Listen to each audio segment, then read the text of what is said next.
Selamat malam teman-teman, selamat berjumpa lagi di hari Jumat PRT.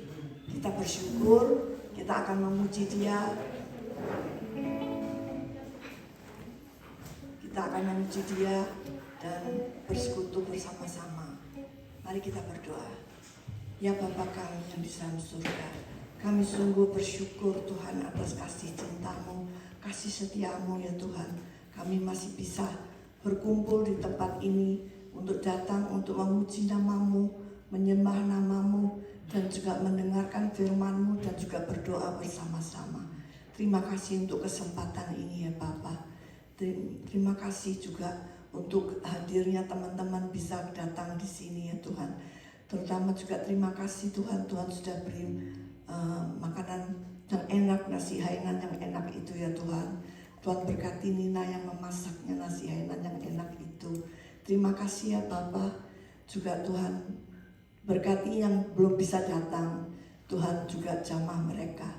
Dan Tuhan Engkau berkati persekutuan ini dari permulaan hingga akhir. Biarlah nama Tuhan saja yang dimuliakan. Dalam nama Yesus kami berdoa dan mengucap syukur. Amin. Bagi Tuhan.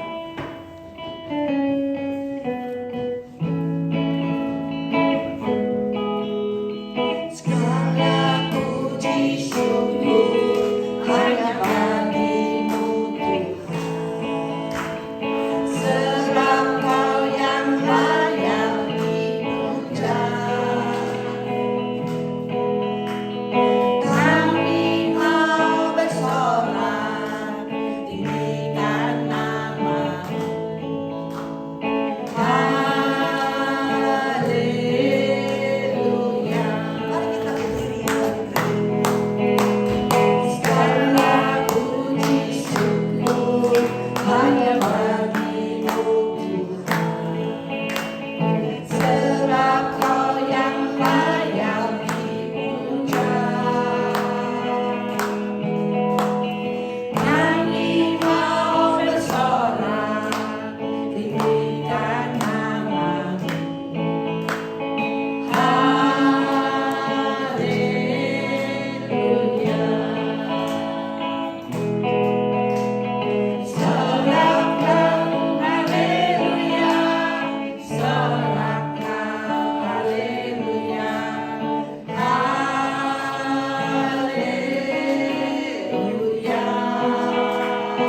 Kasih Allah mau berkorban bagi kau dan aku.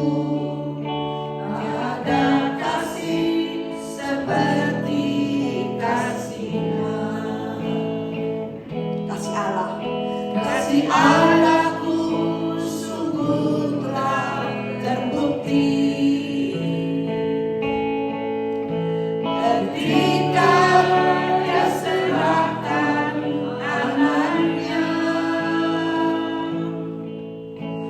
kasih Allah mau berkorban bagi kau dan aku.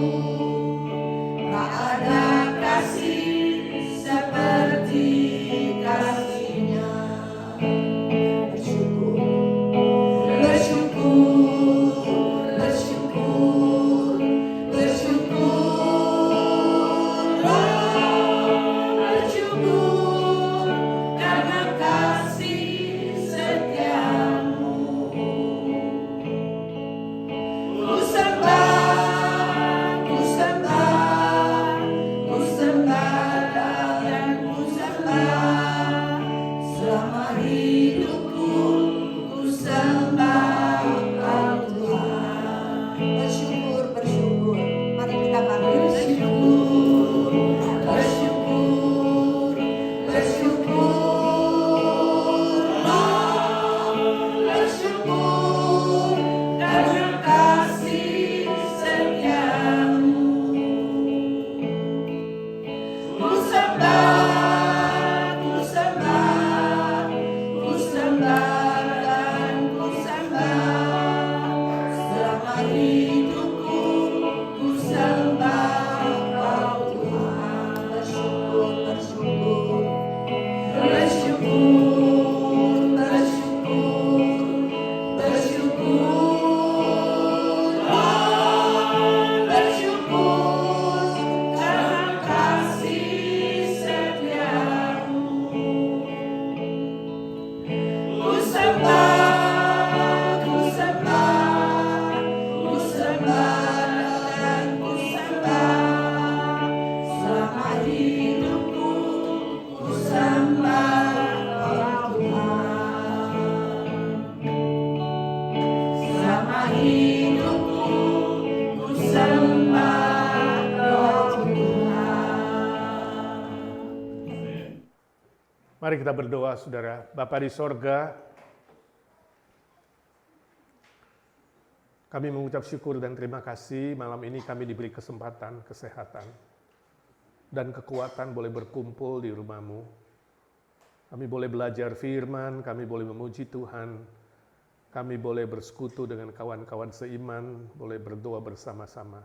Semua ini ya Tuhan adalah anugerah-Mu, kemurahan-Mu untuk membangun kedewasaan kami, baik di dalam iman, di dalam pengetahuan, di dalam persekutuan kami, relasi kami dengan sesama. Kami bersyukur ya Tuhan, melalui kesaksian-kesaksian kami diingatkan bahwa Engkau adalah Tuhan Allah yang hidup, yang tidak pernah meninggalkan pekerjaan tangan-Mu yang selalu baik terhadap kami. Walaupun di dunia ini ya Tuhan ada banyak hal yang kami tidak mengerti. Satu hal kami tahu ya Tuhan, Kau tidak pernah salah. Kau tidak pernah melakukan yang tidak adil. Kau selalu menyertai kami dan tidak pernah meninggalkan kami. Bentuklah kami lewat firman-Mu. Manusia tidak sanggup mengubah manusia. Keadaan, pengalaman, pengetahuan tidak sanggup mengubah manusia. Hanya Engkau ya Tuhan mengubah kami, karakter kami. Semakin menyerupai Kristus. Bentuk kami ya Tuhan. Sehari demi sehari. Kami menuju kepada kesempurnaan di dalam Kristus kelak setelah bertemu dengan Engkau muka dengan muka. Berkati jam ini ketika kami belajar firman-Mu, jadikan hamba-Mu alat di tangan-Mu untuk menyalurkan berkat Tuhan.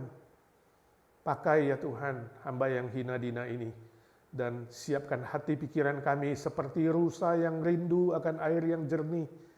Demikianlah kami merindukan firman-Mu. Dalam nama Tuhan Yesus Kristus, Tuhan segala Tuhan, Allah segala Allah, Raja segala Raja, kami berdoa dan memohon berkat Tuhan. Amin.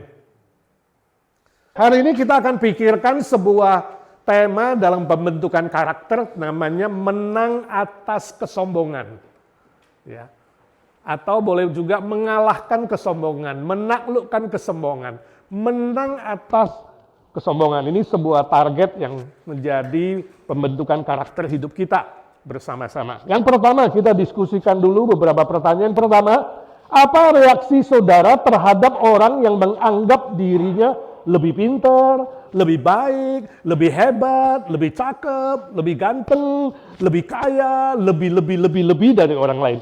Kira-kira apa reaksi saudara terhadap orang yang begitu? Nah, di situ ada beberapa pilihan. Saudara boleh pilih tentu lebih dari satu, boleh cek di situ. Ya, saya coba bacakan. Ya, apakah reaksi saudara ingin menjadi serupa dengan orang itu? Ada nggak? Kalau ada, cek atau angkat tangan. B, apakah saudara kagum dengan keyakinan dirinya? C, apakah saudara cuek aja atau nggak peduli? Atau D, saudara bertanya-tanya, ya, kenapa dia merasa begitu ya? Atau E, menjauhkan diri dari orang tersebut. Atau F, ingin berkenalan dengan dan bersahabat dengan dia. G, rasanya ingin muntah mendengar keangkuhannya. H, tertawa dan merasa kasihan kepadanya. I, berpikir bahwa dia adalah orang yang minder atau kurang aman. Ya, inferiority complex. J, merasa tersinggung dengan kesombongannya. Jadi saudara tersinggung juga. K, ingin berbuat sesuatu atau ngomong sesuatu supaya dia tidak sombong. Atau L, lain-lainnya apa? Nah, siapa yang memilih 1, 2, 3 mungkin mau share? Silakan. Jimmy pilih berapa? Kamu lingkarin berapa? Oh, dari tadi belum. Masih ngelamun.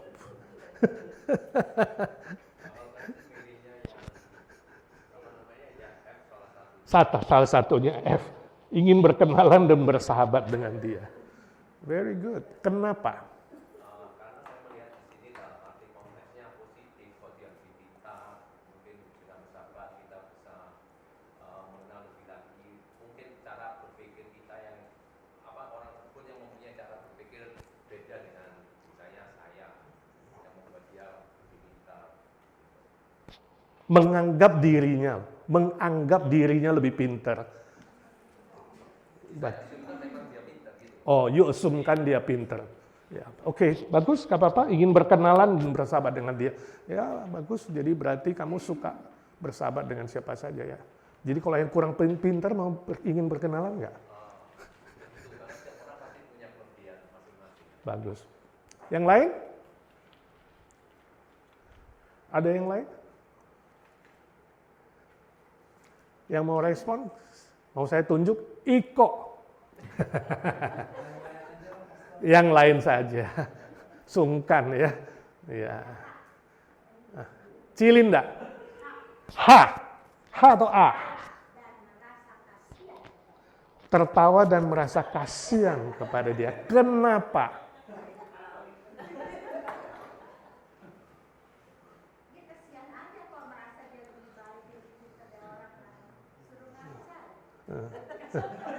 Soalnya kalau menganggap itu belum tentu ya. Nganggap aja.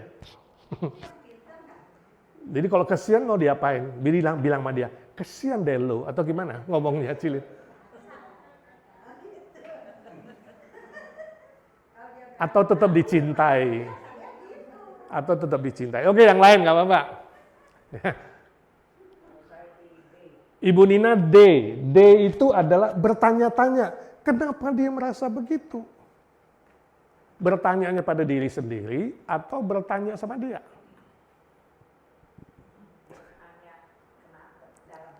Dalam hati, oke. Jadi merenungkan. Iya, dalam hati kira-kira kenapa begitu. Oke, good. Oh, sama K, ingin berbuat sesuatu misalnya apa? Ya apa itu kira-kira yang dibuat atau diomongin? Oh, oke. Berarti tetap menjadi berkat untuk dia ya. Oke. Good. Pak Roni, you want to say something? Belum ada ide. Jadi mungkin itu B itu kali, C kali, cuek aja atau nggak peduli. Ya, termasuk, ya. Hah? Lihat case-nya, bagus. Ada yang pilih cuek. Berry angkat tangan, kira-kira Berry?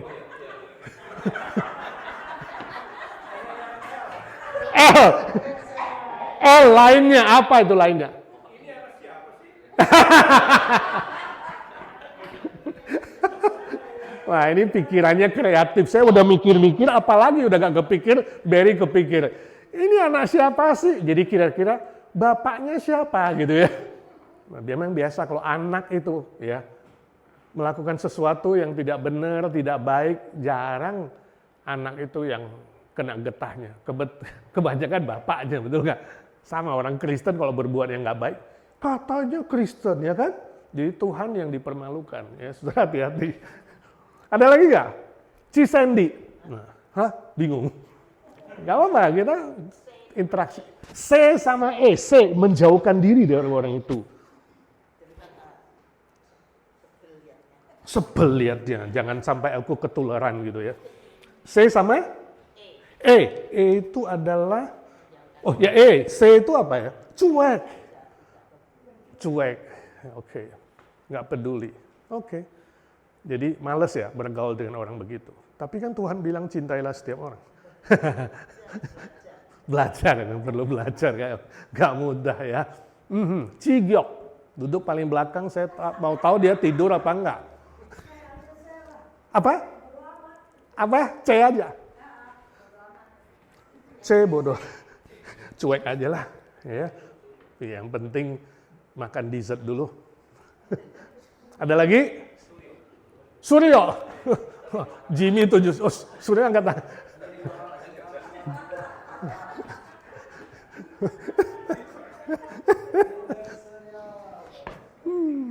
Oke, nomor 2 deh, nomor 2. Ya, agak kepanjangan. Menurut saudara, apa ciri-cirinya orang yang sombong? Berikan contoh atau sharingkan pengalaman saudara. Kalau saudara pernah bertemu orang yang begitu, saudara anggap ini sombong banget ya. Atau saudara sendiri mengalami ya dalam pekerjaan, dalam keluarga, dalam hubungan teman-teman, pergaulan, ya. Saudara kan bisa ambil kesimpulan dong, ini kayaknya sombong banget dia ya. Ya. Baru misalnya dapat satu piagam, tapi piagamnya difotokopi bagi kepada semua teman-teman di kantor ya kan. Ada nggak teman begitu? Ya. Saudara kalau ke kantor orang lihat itu piagam, ijazah penuh di dinding, apakah orang itu sombong? Saudara langsung ambil kesimpulan dia sombong nggak? Belum tentu kan itu memang prestasi dia, boleh sih. Tapi kalau setiap tamu yang datang kemudian dia mengatakan nanti ya sebelum kita bicara saya ingin jelaskan. Dan mulai dia jelaskan, ini saya juara ini, waduh semua piagam 10 menit. Sombong nggak? Susah ya. Jadi cirinya apa orang sombong itu? Cisilvi? Merasa dirinya hebat. Tapi kalau memang dia juara-juara terus, memang itu juara-juara dia. Apa dia nggak boleh men-sharingkan itu? Dia memang berhasil kok. Ya. Siapa tadi bilang? Apa cirinya? Ibu Nina? Setiap percakapannya selalu centernya diri. Iya, aku center. Self-centered kalau bicara. Aku gini loh, aku gini. Kalau ngomong sama dia 10 kalimat, mungkin 8 kalimatnya aku. Dalam hal akunya itu selalu meninggikan atau menonjolkan siapa diri. Itu memang salah satu ciri khas. Jadi lebih akuisme atau self-centered. Ada lagi? Apa cirinya orang yang sombong? Sungkan-sungkan ya saudara. Ya. Pamer diri, lihatlah mobilku, lihatlah rumahku, lihatlah istriku, ya kan? Siapa mobil baru? Lihatlah ini, lihat kali itu. Nah, Puji Tuhan kalau ada orang punya mobil baru, diam-diam orang lain. Karena Alkitab mengatakan, biarlah mulut orang lain yang memujimu, ya kan? Tapi kalau bilang, lihatlah mobilku, lebih bagus dari mobilmu. Wah, lain kan? Jadi selalu ingin mempamerkan, gue lebih hebat dari lu. Saya lebih kaya, saya lebih pintar, saya lebih sukses, saya. Ya. Mempamerkan apa yang dia punya, juga mempamerkan dirinya sendiri dan prestasinya. Itu ciri khasnya. Ya, salah satunya. Ya, jadi ciri lain itu tadi adalah apa? Selain gengsinya tinggi, itu jadi mudah tersinggung, dia juga jarang berterima kasih. Karena dia merasa dia itu pantas mendapatkan sesuatu. Ya.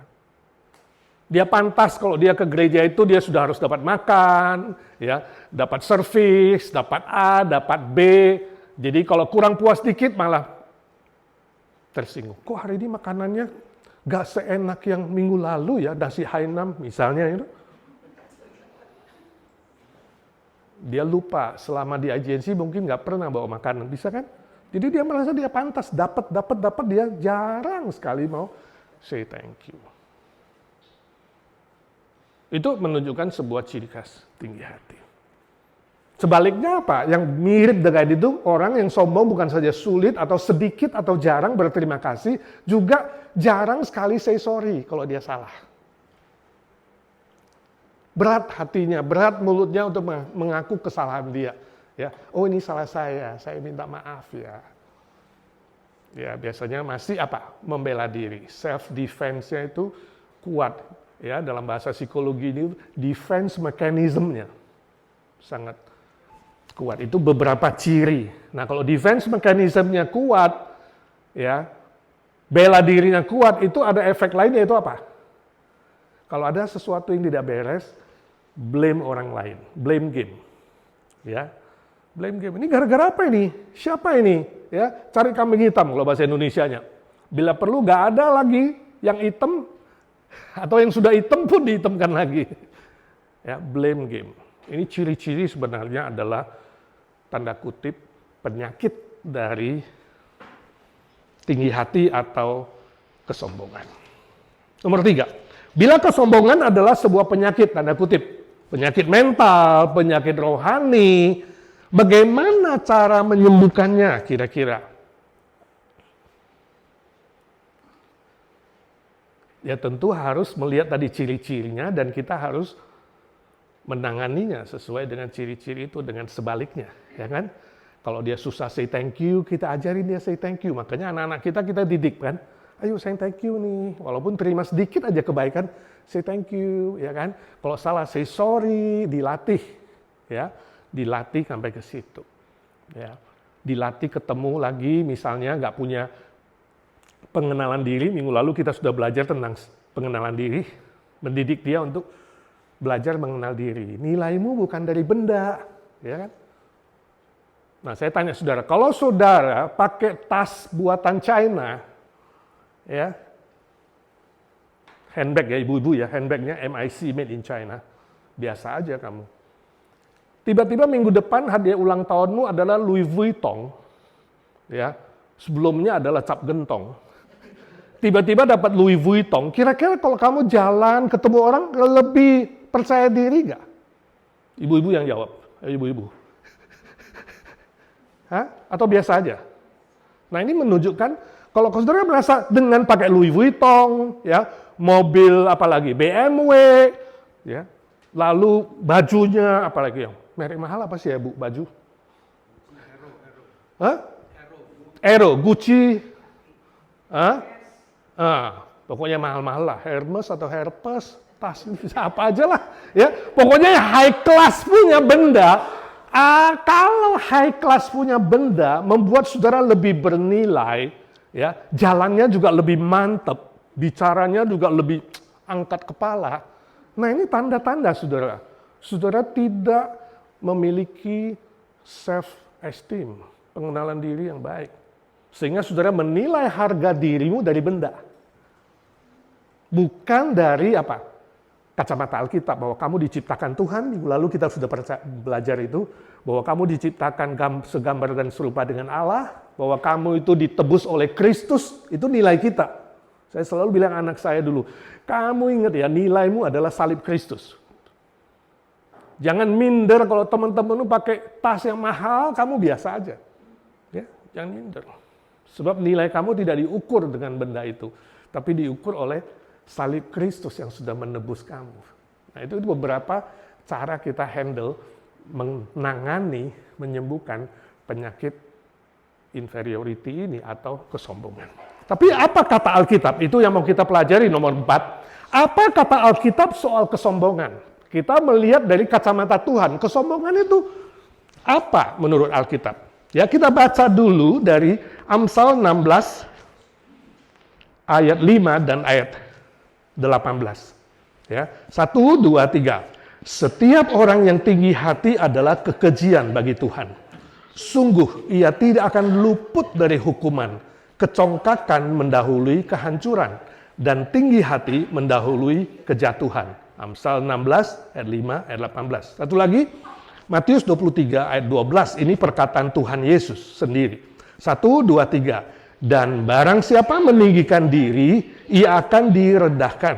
Dan barang siapa merendahkan diri, ia akan ditinggikan. Matius 23, ayat 12. Nah, firman Tuhan ini sangat jelas menegaskan kepada kita bahwa orang yang sombong itu adalah kekejian bagi Tuhan. Istilah kekejian di situ jijik. Ya.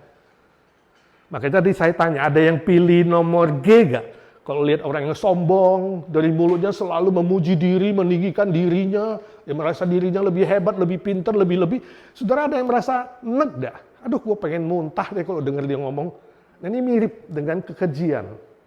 Istilah kekejian itu jijik, kayak orang yang mau muntah.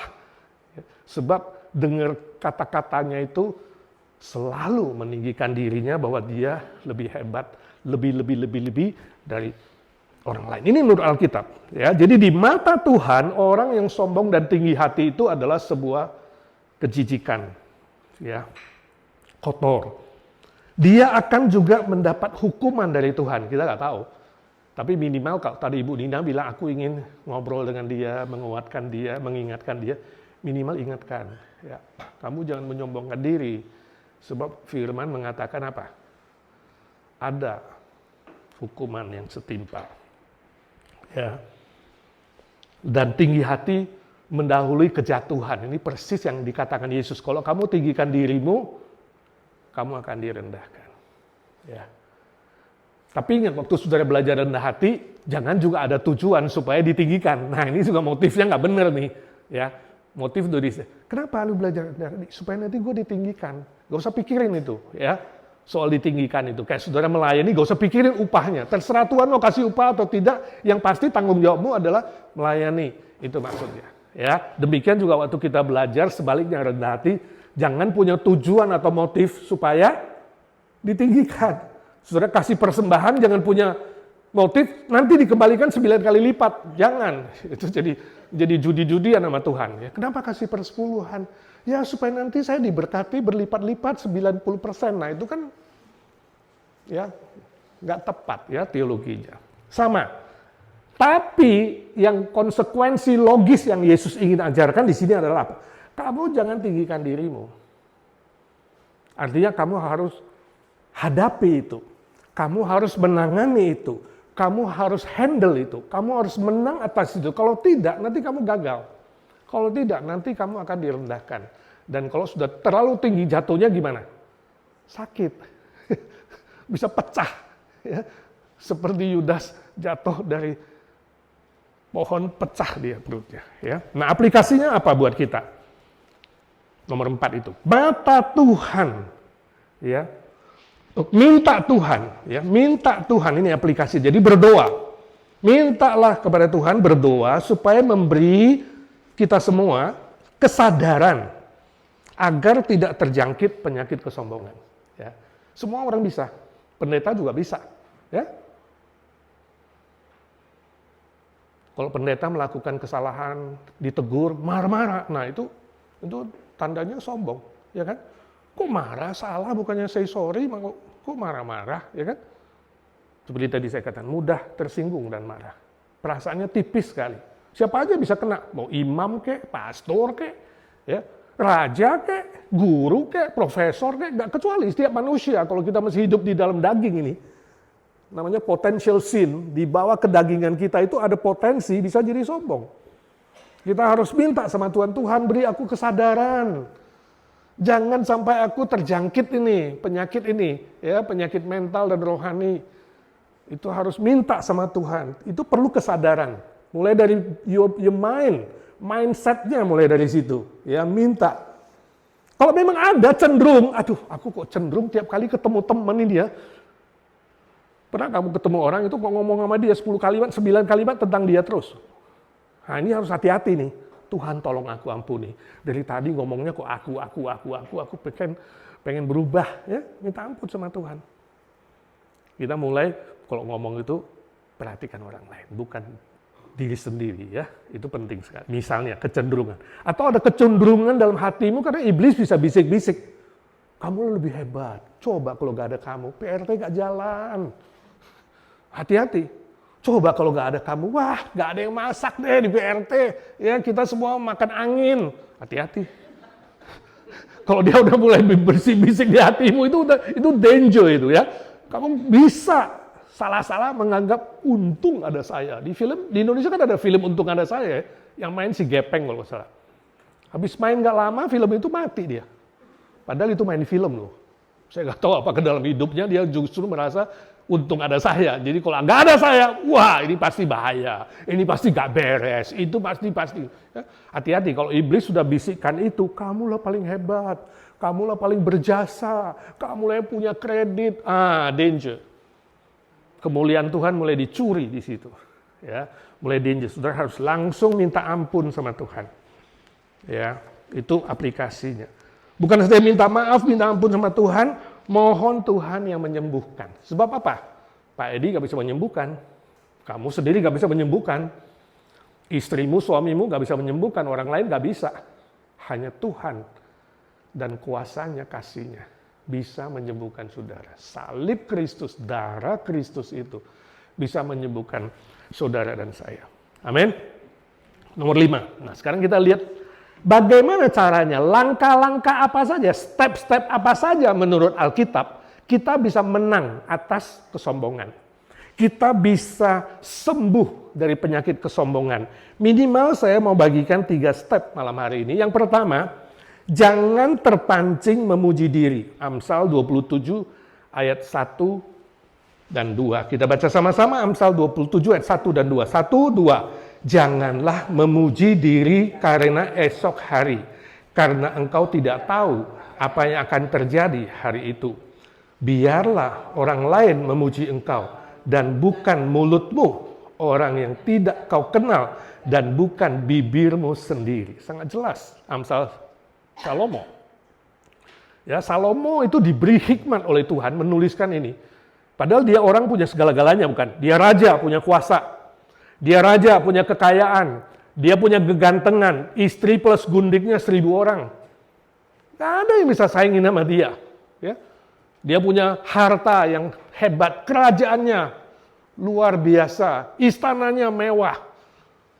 Artinya apa? Benda punya, istri banyak, kesohoran punya, apa yang dicari oleh manusia, dia punya segalanya. Dengan kata lain, kalau dia mau sombong, dia mau bangga, pantas gak? Sebenarnya pantas. Ya. Saya ingat dulu dosen saya Pak Tong tuh ya, waktu dikritik-kritik, diomelin sama orang, ya, dituduh-tuduh sombong, dia ketawa aja. Dia cuma senyum aja. Dia bilang, ya puji Tuhan, masih ada sesuatu yang bisa dibanggakan. Alangkah kasihannya kalau agak ada yang bisa dibanggakan. Ngerti ya? Kalau Salomo ada yang dia banggakan. Pantas dia bilang kan, istriku dan gundikku 1000 orang. Memang 1000 orang lebih dari orang lain kok. Memang dia lebih dari orang lain. Ya, istanaku lebih indah dari istana-istana raja yang lain. Memang iya kok, kan fakta. Betul nggak? Tapi Salomo nggak bilang begitu. Jangan kau memuji dirimu. Orang lain puji, oke. Tapi jangan mulutmu sendiri. Nah ini belajarnya saudara. Ya, jadi Langkah pertama, jangan terpancing. Karena ini iblis bisa bisik-bisik seperti saya tadi bilang. Hati-hati dengan godaan iblis yang bisa kasih tahu. Ya, kamu lebih pinter, kamu lebih hebat, kamu lebih A, lebih B. Ya. Walaupun memang faktanya lebih pinter, pun nggak usah ngomong. Ya. Apalagi kalau faktanya nggak begitu lalu ngomong, wah itu lebih keterlaluan lagi, ya kan? Sekolah aja belum lulus, misalnya, udah menghina orang yang sudah bachelor atau master misalnya, ya kan? Nah ini kan kita dengarnya mau muntah kadang-kadang, ya kan? Siapa itu? Ya kan? Modelnya kok kayak begini, korbannya, gue bisa lebih hebat loh. Cepet-cepet, kalau begitu gue, ya Alkitab mengatakan, katuplah bibirmu kalau sudah mulai mau memuji diri. Orang lain muji boleh nggak? Boleh. Saudara juga jangan nolak kalau orang lain puji. Wah Bu Nina masakannya enak loh. Enggak lah. Tadi juga setengah ngantuk. Misalnya kan, ya kan? Orang Indonesia kalau dipuji kan nolak kan? Lalu ya merendahkan sedikit. Nyanyinya bagus tuh. Enggak lah, itu juga enggak sempat latihan. Artinya apa? Pengen dipuji lagi. Oh bener kok enak Bu, bener kok. Nah, jadi ingin 2 kali, 3 kali, 4 kali. Secara nggak sadar, betul nggak? Bagus loh, bagus. Enggak lah, ya kan? Tapi kalau bilang, Bu, kok tadi ayamnya agak asin ya? Ya udah, lain kali jangan suruh saya ya. Awas lu kalau suruh masak lagi ya. Marah, tersinggung, ya kan? Jadi dipuji salah, nggak dipuji salah juga. Orang Barat itu lain. Kalau dipuji dia bilang apa? Thank you, praise the Lord. Terima pujiannya, tapi kembalikan kemuliaan bagi Tuhan. Kembalikan kredit sama Tuhan. Orang Asia kan beda. Enggak lah. Hah? Ini juga tadi asal-asalan gitu ya. Jadi mulai hari ini kalau orang lain puji, kalau benar loh ya, pujiannya, just say thank you. Puji Tuhan ya, kembalikan kemuliaan untuk Tuhan. Timbang argue, ya, defense. Enggak lah, tadi juga gini-gini. Orang muji lagi, nggak habis-habis saudara. Ya, kalau thank you kan selesai kan? Thank you, puji Tuhan. Jadi itu yang diajarkan Salomo. Jangan bibirmu yang memuji dirimu, tapi orang lain, orang yang nggak dikenal. Ya, itu lebih objektif, bukan subjektif. Itu cara pertama. Ya, kalau kita lihat ayat bandingannya, Roma 12 ayat ketiga itu mengajar kita. Jangan berpikir lebih tinggi dari seharusnya. Ya, itu aplikasinya. Hati-hati kalau iblis dan kedaginganmu sudah mulai memujimu, membuat kamu memujimu, menaruhmu lebih tinggi dari posisinya, katakanlah posisi 3, dia taruh di 6, 5, itu udah warning. No, saya nggak setinggi itu. Kamu hebat ya, baru S1, tapi kamu otaknya kayak S7. Oh jangan bangga saudara, S7 itu bintang 7, keliengan itu artinya. Ya. Memang S1 ya. S-campur. Lulus aja belum merasa lebih hebat dari yang master, kan ada yang begitu kan? Padahal dia S1 aja belum merasa udah kayak S3. Itu yang dibilang di sini. Jangan kamu berpikir lebih dari yang seharusnya. Jangan kamu berpikir lebih tinggi dari yang sudah sepantasnya. Jadi kamu harusnya tahu diri, bagaimana posisimu, ya, bagaimana levelmu. Itu yang dibilang Roma tadi, ya, 12 ayat ketiga. Nah sebelumnya ayat kedua dibilang apa? Hendaklah kamu berubah dalam pemikiranmu. Jadi kuncinya di situ. Transformasi pikiran. Waktu Yesus menebus kita, bukan hanya menebus kita, menjadikan kita ciptaan baru secara roh. Lahir baru secara roh, tapi pikiran kita juga ditebus. Itu sebabnya Roma 12 ayat kedua mengatakan apa? Kamu jangan lagi berpikir seperti orang duniawi yang cenderung meninggikan dirinya. Tapi kamu harus berpikir sedemikian rupa yang baik, yang kudus, yang berkenan kepada Allah. Transformasi pikiran. Ya, itu nomor 1. Nomor B, caranya yang kedua. Setia dalam ibadah dengan menguasai lidah. Yakobus 1 ayat 26. Mari kita baca sama-sama. 1, 2, 3. Jikalau ada seorang menganggap dirinya beribadah, tetapi tidak mengekang lidahnya, ia menipu dirinya sendiri, maka sia-sialah ibadahnya. Saudara penting lihat sini. Di dalam beribadah kepada Tuhan selain harus setia, kita harus mengekang lidah di dalam beribadah. Kenapa? Waktu kamu mengekang lidah di dalam ibadah, fokus kamu kepada Tuhan. Aku datang untuk menyembah. Aku datang untuk memuji. Aku datang untuk fokus hubunganku dengan Tuhan. Yang lain aku gak mau peduli. Bukan berarti gak mau lihat orang lain. Bukan. Saudara jangan salah nangkep kalimat saya. Artinya apa? Yang lain bukan fokus. Memang ada yang lain. Ada nyanyi, ada ketemu orang, ada makan, ada bantu-bantu bersih. Betul, dalam ibadah kita, contohnya di IGNC, banyak faktor lain. Tapi fokus utama adalah apa? Pribadi kita dengan Tuhan. Vertikal. Tuhan, aku datang menyembahmu. Tuhan, aku datang memujimu. Ya, katakanlah waktu itu musiknya kurang bagus. Gak apa-apa Tuhan, bukan soal musik. Tapi aku dan engkau Tuhan. Ya, itu penting. Sehingga kita mengekang lidah kita. Jadi ke gereja bukan hanya, ya musiknya payah. Ya, gak seperti gereja gua dulu. Ya, paduan suaranya kayak ngono. Ya, pengkhotbahnya. Ya, semua diyayain, saudara. Ya, makanannya. Ya. Padahal, kalau mau dicek ya, dia udah ya, anaknya ngomong, ini ada cerita. Ini seorang mama sama bapak sama nenek, kakek, bawa cucunya ke gereja, ini empat-empatnya semua protes. Ya, makanannya nggak enak lah. Ya, lagunya nggak bagus lah. Ya, paduan suara, mentang-mentang dulu ngajar paduan suara si neneknya. Semua dikritik. Begitu udah selesai, cucunya bilang, ya payah, persembahan kalian cuma $1. Sama-sama ya, ngerti nggak? Orang yang nggak tahu mengkritik dengan lidahnya mengatakan hal-hal yang negatif, jarang sekali melihat dirinya sendiri, mengerti? Bagus juga ya si cucu ya. Ya kalian jangan cuma kritik dong, ya. Udah dengar khotbah, udah dengar musik, udah makan, persembahannya $1. Misalnya, ya kan? Atau malah enggak, I don't know. Tapi maksud saya, orang yang rendah hati itu fokusnya kepada Tuhan dalam ibadah. Nah ini kita perlu berdoa, Tuhan tolong aku. Ketika aku ke gereja beribadah, aku fokus sama kamu Tuhan. Yang sudah menebus aku, memberi nyawamu bagiku. Supaya aku mengekang lidahku. Ya, ini penting sekali. Sebab kata Alkitab, ketika kamu beribadah tidak bisa mengekang lidah, kamu mulai nyamping nih. Kesini, sana, kesana, nyasar, maka sia-sialah ibadahmu.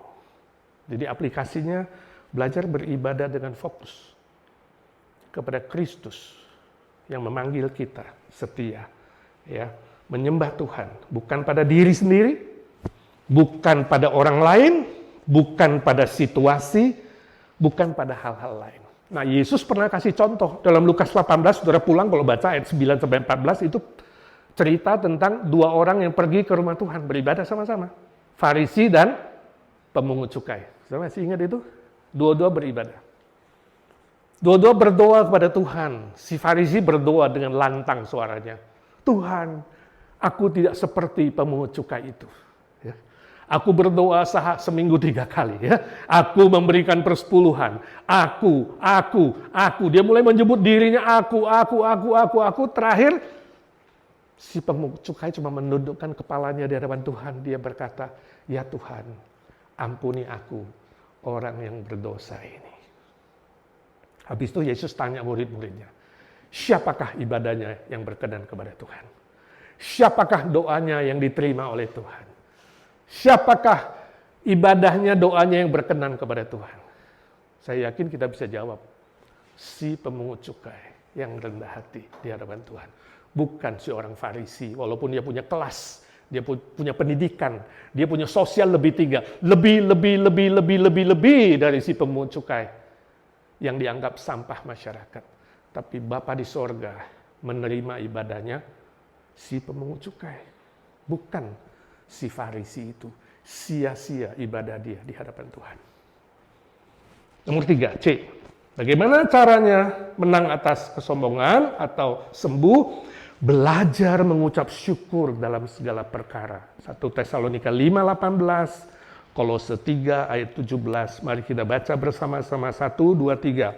Mengucap syukurlah dalam segala hal, sebab itulah yang dikehendaki Allah di dalam Kristus Yesus bagi kamu. Dan segala sesuatu yang kamu lakukan dengan perkataan atau perbuatan, lakukanlah semuanya itu dalam nama Tuhan Yesus sambil mengucap syukur oleh Dia kepada Allah Bapa kita. Saudara, indah sekali. Segala perkara. Artinya segala waktu, segala situasi, segala keadaan, ya. Bagus atau tidak bagus, lancar atau tidak lancar, sehat atau sakit, kaya atau miskin, ya, banyak persoalan atau tidak banyak persoalan, ada yang memuji atau yang tidak ada yang memuji, mengucap syukur.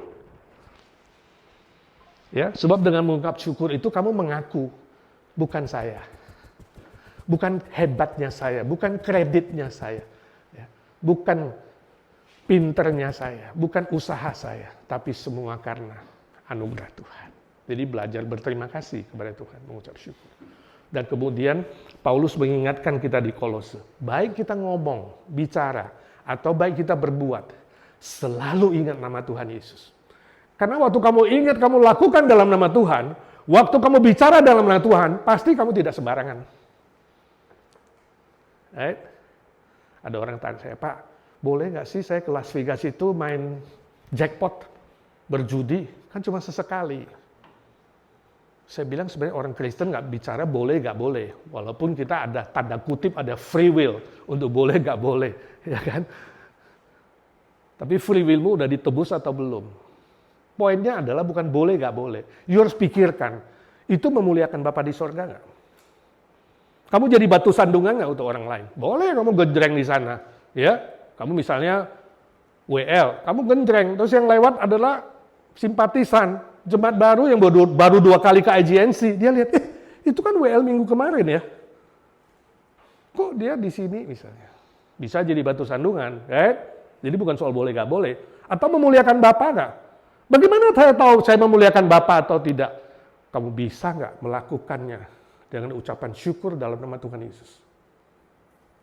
Nah ini, waktu kamu pakai dalam nama Tuhan Yesus, sebenarnya di situ ada sebuah warning, ada sebuah peringatan. Jangan kamu sembarangan.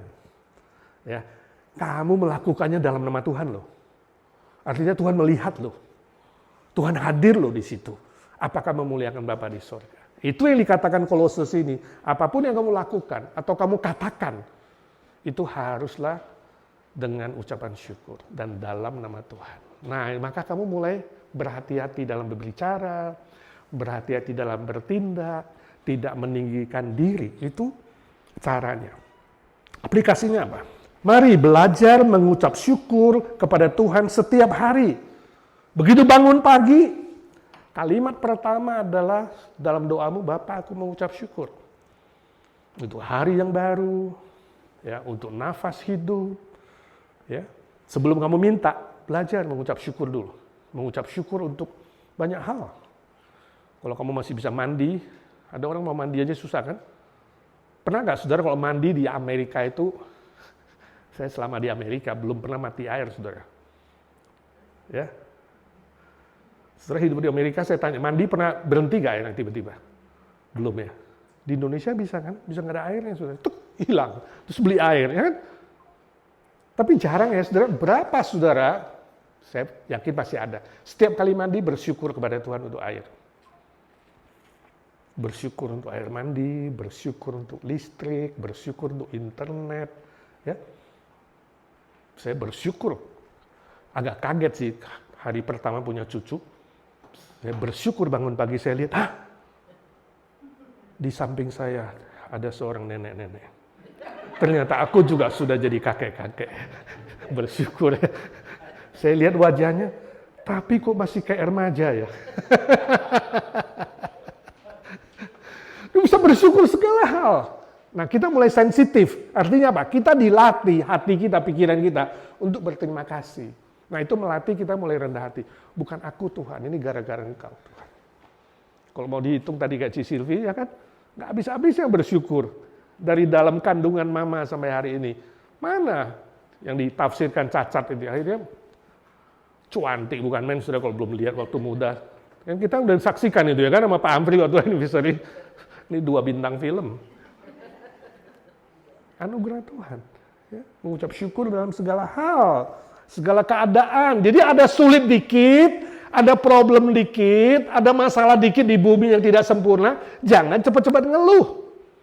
Jangan cepat-cepat komplain, jangan cepat-cepat kritik, jangan cepat-cepat marah, tapi katakan, Tuhan, kalau Engkau izinkan terjadi, tanda kutip izin, aku mau bersyukur Tuhan. Ya, dalam segala perkara. Kembalikan segala kemuliaan untuk Tuhan, itu 1 Korintus 10 ayat 31. Tujuan hidup kita cuma satu, memuliakan Bapa di sorga. Kalau dalam hidupmu tidak ada goal itu, berarti meleset dari orang Kristen. Tujuan hidup orang Kristen, memuliakan Bapa yang di sorga, 1 Korintus 10 ayat 31, baik itu makan, minum, berbicara, melakukan sesuatu untuk kemuliaan Bapa di sorga. Dan Kolose 3 ayat 8-9 dan 12, firman Tuhan mengajar kita apa?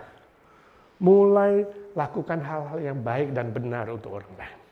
Kalau kamu mengucap syukur, kamu mulai berpikir untuk orang lain. Yang baik, yang benar, yang adil. Sebab anak-anak terang menghasilkan yang benar, yang baik, dan yang adil. Amin.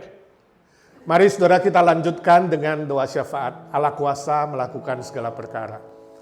Allah kuasa melakukan segala perkara.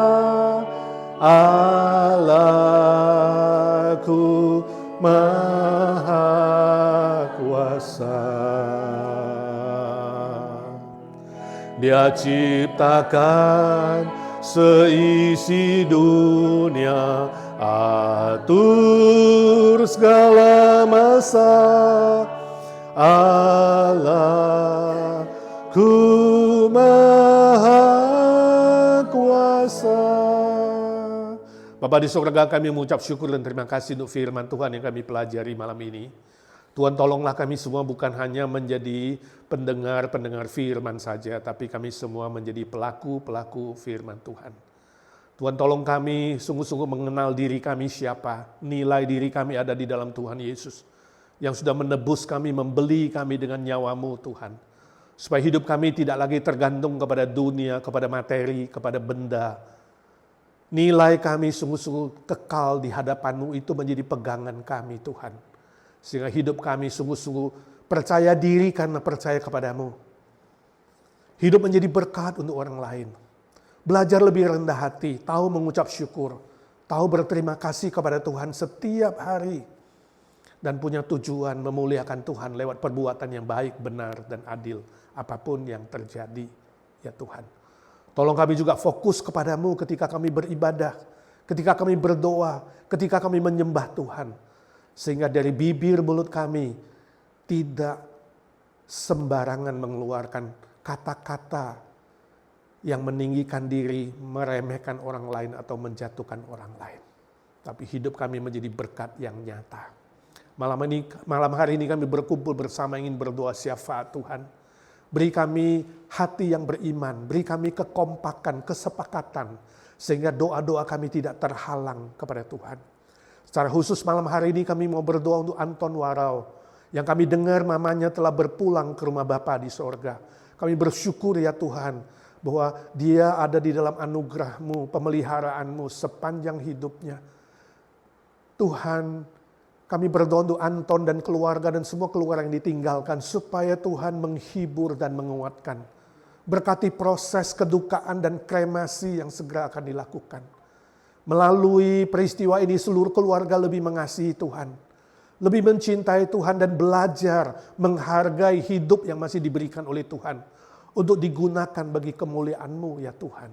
Kalau di antara keluarga ada yang belum sungguh-sungguh percaya dan beriman, biarlah dengan peristiwa ini ya Tuhan, yang belum mengenal Tuhan, boleh mendengar Injil dan diselamatkan oleh Tuhan secara pribadi. Terima kasih Tuhan, saat ini kami juga berdoa untuk saudara-saudara kami yang lemah tubuh dan yang sakit.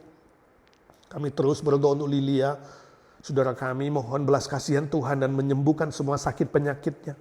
Berikan dokter yang tepat, kalau boleh dia tidak usah dioperasi, dia disembuhkan oleh Tuhan. Kami bersyukur untuk Ciane yang sudah sembuh dalam proses kesembuhan yang sangat membaik, Tuhan pulihkan secara sempurna. Untuk Ibu Nina Panginda, dia dikuatkan secara fisik, mental, rohani. Untuk tabah menantikan waktu yang tepat untuk operasinya Tuhan. Dengan mata iman kami melihat, Tuhan Kau sudah menyembuhkan dia oleh kuasa dan kasih-Mu, oleh mujizat-Mu ya Tuhan. Kami juga berdoa untuk Pak Hari Lee yang tanggal 30 Mei ini akan dilakukan rectal surgery Tuhan untuk mengambil polip. Tuhan Kau sendiri yang menjamah dia dengan kuasa kasih-Mu. Persiapkan dia fisik, mental, rohani, tidak usah khawatir. Khususnya juga Ci Sylvia Lee istrinya juga beriman dan percaya tanpa khawatir. Semua yang sudah Tuhan siapkan dan sediakan, dokter, obat, peralatan kami minta dalam nama Tuhan Yesus. Tuhan pulihkan hamba-Mu Pak Hari Lee. Juga kawan-kawan lain yang menunggu Tuhan. Menunggu karya-Mu Tuhan, berikan ketabahan, kekuatan. Remaja kami Arthur Palar, Tuhan yang Tuhan sudah sembuhkan dia. Tuhan sudah lakukan banyak mujizat, Tuhan sempurnakan mujizat-Mu. Rina Porung dalam pemulihan. Mamanya Hegel juga dalam pemulihan. Adik kami Charlie, Tuhan curahkan kuasa-Mu yang ajaib. Biarlah hidupnya boleh menjadi berkat untuk orang lain, untuk kemuliaan Tuhan. Baby Noah dalam proses kesembuhan jantungnya. Yafet Martin yang juga dalam proses kesembuhan. Mamanya Ramona di Indonesia, Tante Oni di Indonesia. Ci Liao Oi Jun, kakaknya Ci Evi di Indonesia. Tuhan, Kau memberikan kekuatan dalam kelemahan. Tuhan jamah dengan kasih dan kuasa-Mu dalam pemulihan mereka. Terima kasih Tuhan, terima kasih juga seluruh Handai Tolan family, keluarga kami di Indonesia. Kalau ada yang belum mengenal Tuhan, biarlah dengan cara waktu Tuhan mereka mendengar Injil dan diselamatkan. Yang sudah mengenal Tuhan, mereka lebih setia kepada Tuhan. Secara khusus kami mau mendoakan anaknya, Om Edi dan Tante Arlina yang mengajukan visa visitor ke sini Tuhan, supaya bisa hadir di dalam wedding anniversary papa mamanya di bulan Juni ya Tuhan. Kau sendiri yang memberikan approval. Tuhan, Kau sendiri yang menolong supaya dia ada kesempatan bisa bertemu dengan kedua orang tua di sini ya Tuhan. Kami berdoa untuk para senior kami satu persatu. Om Paul Wardana, Tuhan beri kesehatan, kekuatan, semangat baru untuk mengkoordinir Evergreen. Menemani Tante Lena, Tuhan beri kekuatan ekstra kepada Tante yang baru berulang tahun, beri dia panjang umur, kesehatan, semangat baru, dan boleh punya nafsu makan, menikmati hari-harinya bersama Om Paul. Tuhan juga memberkati Tante Isha, Tante Ita, beri dia daya ingat yang kuat. Tante Aiwati, Tante Sumi, Tante Nelly, Ci Irene, Ci Rostin yang lemah, Tuhan kuatkan dia. Ci Eti yang sering asma, Tuhan kasihani. Om Budi Polamsah yang kakinya sering lemah, Tuhan kuatkan dia. Bersyukur untuk kesetiaannya beribadah, kerinduan dia di rumah Tuhan. Untuk Pak Indra dalam proses pemulihan kesehatan. Ya Tuhan, para senior kami yang hidup sendiri, mereka tidak kesepian sebab Engkau sahabat yang baik menemani mereka Tuhan satu persatu. Curahkan kuasa-Mu, kasih-Mu, mujizat-Mu. Pak Amfri dan Ci Silvi beri kesehatan dan kekuatan ekstra untuk terus setia melayani Tuhan. Juga anak mantu cucu mereka satu persatu ya Tuhan, punya takut akan Tuhan. Hormat orang tua, tahu memelihara orang tua. Kasih-Mu menyertai satu persatu ya Tuhan. Curahkanlah kuasa-Mu Tuhan. Mujizat terjadi di tempat ini. Curahkanlah kuasa-Mu Tuhan. Mujizat terjadi sekarang ini. Ya Tuhan, berkatilah saudara-saudara yang sedang berdoa diam-diam di sini maupun di rumah, online dimanapun mereka berada. Tuhan, dengarkan doa anak-anak-Mu, curahkan mujizat-Mu. Entah masalah keluarga, masalah pekerjaan, masalah keuangan, masalah relasi, masalah sekolah, anak, status teman hidup, dan berbagai permasalahan yang lain ya Tuhan. Mujizat-Mu masih ada. Engkau tidak berubah dulu, sekarang, dan selama-lamanya ya Tuhan. Hanya membalikkan tangan atau hanya berfirman saja pasti jadi. Tambahkan iman, kepada anak-anak-Mu satu persatu. Berkati IGNC, seluruh pelayan-pelayan melayani dengan motivasi yang murni untuk mengasihi Tuhan. Melayani dengan tujuan yang murni untuk kemuliaan Tuhan. Melayani dengan cara yang benar dan baik, yang menjadi berkat untuk orang lain. Berkati semua jemaat, punya hati yang mengasihi Tuhan, punya fokus dalam ibadah, setia dalam doa, merenungkan firman Tuhan setiap hari. Saling mengasihi, saling mendoakan, dan juga tekun mengabarkan Injil. Jadikan IGNC gereja yang berbuah, gereja yang memenangkan jiwa, bertumbuh secara kualitas dan kuantitas. Kasihani Indonesia dalam proses penyerahan pemerintahan yang baru, biarlah pemimpinnya takut akan Tuhan. Pemimpinnya hidup dengan moral yang tinggi. Kasihani Amerika yang makin liberal Tuhan, berilah hati yang bertobat. Ada kebangunan rohani, kebangunan moral. Terima kasih Tuhan, long weekend ini sebagian teman-teman keluar kota, mungkin Tuhan sertai, Tuhan lindungi, pelihara mereka. Kembalikan minggu depan ke tengah-tengah kami. Kami berdoa untuk ibadah hari Minggu, 2 kali pagi dan sore, berkati hamba-Mu yang berkhotbah. Berkati semua tim pelayan yang melayani, tim pujian, tim yang di altar maupun di bawah altar, Tuhan memberkati. Satu persatu, yang kelihatan tidak kelihatan. Semua melayani dengan baik, beribadah dengan setia kepada Tuhan. Terima kasih Tuhan. Sebab firman-Mu mengajar kami lebih baik 1 hari di rumah-Mu, di pelataran-Mu, daripada 1000 hari di luar sana. Ajarlah jemaat yang sudah lama tidak hadir, getarkan jiwa mereka, ingatkan mereka ya Tuhan. Ketuklah hati mereka, boleh kembali lagi beribadah di dalam roh dan kebenaran, setia kepada Tuhan. Ini doa kami. Kami berdoa bersyukur memohon berkat hanya di dalam satu nama Tuhan Yesus Kristus. Juru selamat kami, gembala kami yang baik, Tuhan segala Tuhan, Allah segala Allah, Hakim segala Hakim, Raja segala Raja yang hidup selama-lamanya. Amin. Bapa, terima kasih. Bapa, terima kasih. Bapa di dalam sorga, ku beri terima kasih.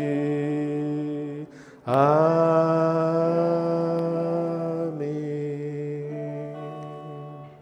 Amin.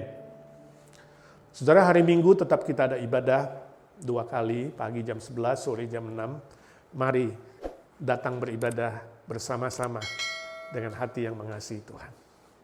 Tuhan memberkati saudara.